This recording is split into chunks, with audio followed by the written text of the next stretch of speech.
എൻ്റെ കൺമണിക്കുട്ടീനെ എനിക്ക് കിട്ടിയിട്ട് ഇതാ ഇന്ന് 2 വർഷം തികയാണേ. ഒരു മഹാനവമി ദിവസമാണ് എനിക്ക് അവളെ കിട്ടിയത്. അപ്പോൾ അതിൻ്റെ സന്തോഷത്തിന് ഞാൻ ഇന്നൊരു പായസം വെക്കാണ് കേട്ടോ. ഒരു സേമിയ പായസം വെക്കുന്നതേ. ആദ്യം തന്നെ ഇതാ പാല് തിളപ്പിക്കാനായിട്ട് വെച്ച് പാല് തിളയ്ക്കുന്ന സമയത്തേക്ക് വലിയ സേമിയായിരുന്നേ, അത് ഒടിച്ചെടുത്തിട്ട് ഒരു ഉരുളി അടുപ്പത്തേക്ക് വെച്ചിട്ട് നെയ്യ് ഒഴിച്ച് നെയ്യ് ചൂടാകുമ്പോഴത്തേക്കും അണ്ടിപ്പരിപ്പ് മുന്തിരിയിട്ട് വറുത്തെടുക്കും. ഇനി ആ നെയ്യിലേക്ക് തന്നെ അതിന് ശേഷം സേമിയ ഇടുക. എന്നിട്ട് അത് നന്നായിട്ടൊന്ന് മൂപ്പിച്ച് വറുത്തെടുക്കുക. അതിലേക്ക് നമ്മൾ തിളപ്പിച്ച് വെച്ചിരിക്കുന്ന പാലില്ലേ, അതൊഴിച്ച് കൊടുത്തിട്ട് നന്നായിട്ട് വേവിച്ച് സേമിയ വേകുന്നവരെ ഇളക്കി വേവിച്ച് പാലൊന്ന് കുറുകും. പിന്നെ പഞ്ചസാരയും ഏലക്കാപ്പൊടിയൊക്കെ ചേർത്തിട്ട് പിന്നെ മിൽക്ക് മെയ്ഡ് ഉണ്ടെങ്കിൽ അതും കൂടി ചേർത്ത് പായസം. അപ്പോൾ പായസം ഇത് കൺമണിയുടെ 2ാമത്തെ ബർത്ത്ഡേ ആണ് കേട്ടോ. ഡേറ്റ് ഇതല്ല, 23-ാം തീയതിയാണ്. ഞാൻ ഈ നവമി വെച്ചിട്ടാണ് ഇപ്പോൾ 2ാമത്തേന്ന് പറഞ്ഞത് കേട്ടോ. എന്താ വെച്ചാൽ ഇതിന് മുന്നേ ഉള്ള നവമിയുടെ ആ സമയത്താണ്, ഇതിന് മുന്നത്തെ നവമി ദിവസമായിട്ടോ അവൾ ജനിച്ചത്. അപ്പോൾ എനിക്കിത് ഭയങ്കര സ്പെഷ്യലാണ് ഈ ദിവസം.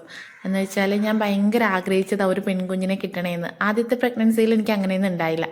ആദ്യം മോനായപ്പോഴത്തേക്കും എനിക്ക് ഭയങ്കര ഹാപ്പി ആയിരുന്നു. പക്ഷേ 2ാമത്തെ ഞാൻ ഇങ്ങനെ പ്രഗ്നൻ്റ് ആണെന്ന് അറിഞ്ഞപ്പോൾ തൊട്ട് എൻ്റെ പ്രാർത്ഥനയായിരുന്നു എനിക്കൊരു പെൺകുഞ്ഞായിരിക്കണേന്ന്.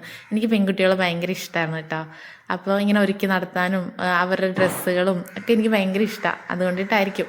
അപ്പം ഞങ്ങളുടെ കസിൻ സിസ്റ്റർ തന്നെയായിരുന്നു കേട്ടോ എൻ്റെ ഡെലിവറി എടുത്തത്.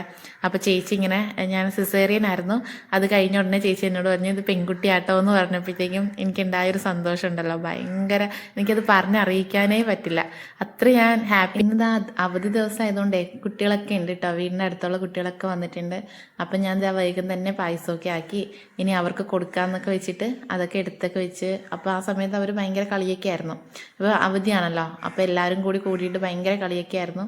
അപ്പോൾ എന്നോട് അവരിങ്ങനെ വീഡിയോ എടുക്കുന്ന കാര്യമൊക്കെ പറഞ്ഞ്, അപ്പം ഞാൻ പറഞ്ഞു നിങ്ങളുടെയൊക്കെ വീഡിയോ എടുക്കുന്നുണ്ട് എന്നൊക്കെ പറഞ്ഞ് അങ്ങനെ അവരുടെയൊക്കെ വീഡിയോ എടുത്ത്. അപ്പോൾ അവരും ഇത് കാണുമ്പോൾ അവർക്ക് ഹാപ്പി ആകുമല്ലോ. ഇനി ഞാൻ എല്ലാവർക്കും പായസമൊക്കെ കൊടുക്കുകയാണേ. അങ്ങനെ അത്രേ ഉണ്ടായിരുന്നുള്ളൂ അന്നത്തെ ആ ഒരു video. Thank you so much for watching.